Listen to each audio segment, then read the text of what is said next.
السلام عليكم ورحمة الله وبركاته. سومالي محمد كسو دوادا برنامجكيني تلان فدhigiisa saddexaad. Fadhigan waxaanu kaga hadli doonaa qadiyada inuu ugu magac darnay katiinadeena ama xadhiga aan isku xidhnay dadka kale naga dibdhigay. Su'aasha koowaad ee meesha imanaysa waa ayaynu nahay cida istibdhigta hadaynu nahay. Ummadda Soomaaliyeed hadaynu nahay waxaynu ka tirsanahay saddex umadood oo kala duwan. Afrikaan baynu nahay, Muslimiin baynu nahay, sidoo kale dunida saddexaad baynu ka tirsanahay. saddexda duniyood ama saddexda caalam inuu ku kala jirnaa mid walba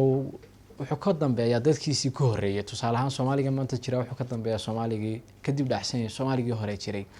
Afrikaanka maanta joogana sidoo kale wuxuu kadib dhacsan yahay Afrikaankii hore ee laba qarni ka hor jiray. Muslimka maanta joogana lagu doodi maayo inuu kadib dhacsan yahay muslimiintii ka horeysay. Su'aasha labaad ee isweydiinayna waxa weeyaan oo marnaba filaynin in cid isweydiin karto horta dadka inuu kadib dhacsanahay. ومالين ما ينو جواب بهان تاين إنه كدب لعسنا مجتمعي صحابات كهادين مسلمين نهاي الدنيا دي آخرة وحكة قبصدي ومالين ما ينو سؤال كتاعن تاين إنه كدب لعسنا مجتمعي صوماليات حوج وحو عناية وحو كسبناية وحو شكو دفاعية في كيسية دقن كيسية أخلاق دي سير لغة دي سوي سقول هاي سقول سو سعرني سقول سكوت سير سنة ومالين ما ينو أفريقيا كمان تشوجا ودق ما أفريقيا كلا بقرن كهر شوجين عيد كضادي سو وحكلو سؤال شال كاي منايا محن ورتدت كوجد بلعسنا هاي laba mabda oo asaasiya aynu dadka uga dib dhacsanahay marka lagu daro dadkeena hore ee aynu ka hadhnay iyo dadka maanta dunida koobaad ee wax qabsadayba waxaanu kaga dambeynaa midda koobaad oo ah in dadka la malaa'igeeyo malaa'igeynta maxaynu uga jeednaa tusaale ahaan markaynu akhriyno taariikhda saxaabada oo kale ama aynu akhriyno taariikhda mujtamacaadka muslimiinta hore haddaynu muslimiinahay meel kastoo aynu joogno waxaanu nidhahnaa Cumar baa sidaa sameeyay Khalid baa waxaa qabtay ninkaas intaasoo milyan oo sadaqada ama hantidiisa saddex meelood oo meel la baxay laakiinse waxa ku dhex jira hadalkaasi wuxuu sidaa u sameeyay ma aha inuu iimaankiisu adkaayo wuxuu sidaa u sameeyay sababtoo Cumar buu ahaa sababtoo Usmaan buu ahaa macnaha ku hoos jira waxa weey lama gaari karo laguma dayn karo lamana koobiyin karo مبدأ أسيا كان إنه قفل با وتاريخ ده وآخر يصير وحان دبلو سوء يعني كرين ملايين تعدينا إنه كسرنا مثلا ده إنه عمر وآخرين إنه بشرها تدالي عثمان وارجنا بشر تدالي علي وارجنا بشر تدالي ولا لا ترتمي كرو يابن لجاردين الأكسل لو ضاين كرو إنه كجد بكرنا ليدا شدا مثلا ده لبعض إنه بشر كسكوس يسينه سألان ما كلا سوا هذا القاضي مجتمعات كوحقب صدي نيكا يوروب شو جام مريكنا ما تشبانيس كا وحين نراهنا وقال كيف سيدا سمي كل وان مريكنا sababtu waxa uu sameeyay waxaanu ka dhignay jinsigiisa dhalashadiisa ahaanshihiisa kamaynaanu dhigin dadaalka uu sameeyay taasa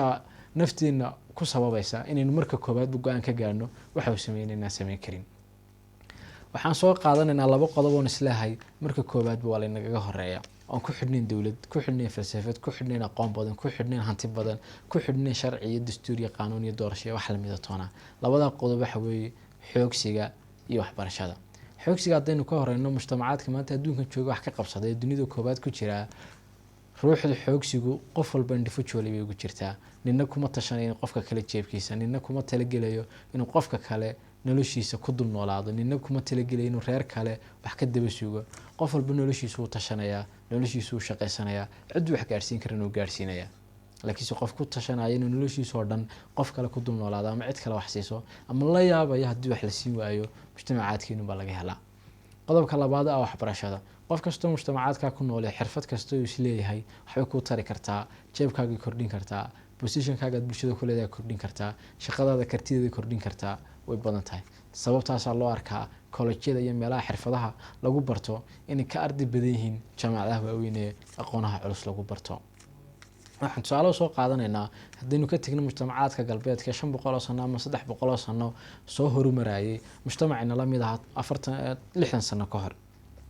mujtamacaan lahayn taariikh gumeysi oo ballaaran mujtamacaan xadin kheyraadka Afrika mujtamacaan ku deeyan taariikhdii muslimiintu inaan oran karin waxa inagu naga xaday mujtamac aan lahayn dhulkeena ka weyn ama hantideena ka badan ama kheyraad aan lahayn badbadeena leegna aan lahayn mujtamacaasi waa Japan oo 1945 dhibtii ugu weyneed adduunka basharku arko ay ka dhacday qaraxyadii Hiroshima iyo Nagasaki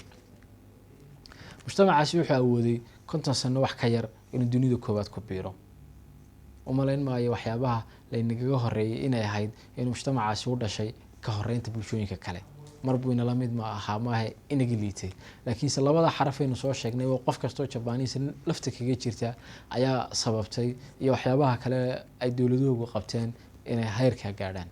su'aasha maanta fadhigeena aan kaga doodi doonaa in codkiinaydi weydiinayna waxa weeye maxaa kale ee aan ku xidhnayn qof iyo dawlad ee laynagu dhaafay ama maxay kale ay bulshooyinka kale qof u sameeyaan oo ay nagu dhaafeen aad baad ugu mahadsantahay daawashada fiidiyogan fadhiyadii ka horeeyay xaggan ka eeg like iyo subscribe saar kan channelkan waxa kale oo ka bixisa faalladaada oo hayloobin inaad codkaaga ku darsato barnaamijka waxa kale oo like siisa barnaamijka page-ka ku leeyahay barta Facebook-ka oo aan ka soo bandhigno doodaha iyo waxyaabaha ku cusub barnaamijka fadhiga ku xiga waa Cabdilaahi Raago idin leh talo wadaag togan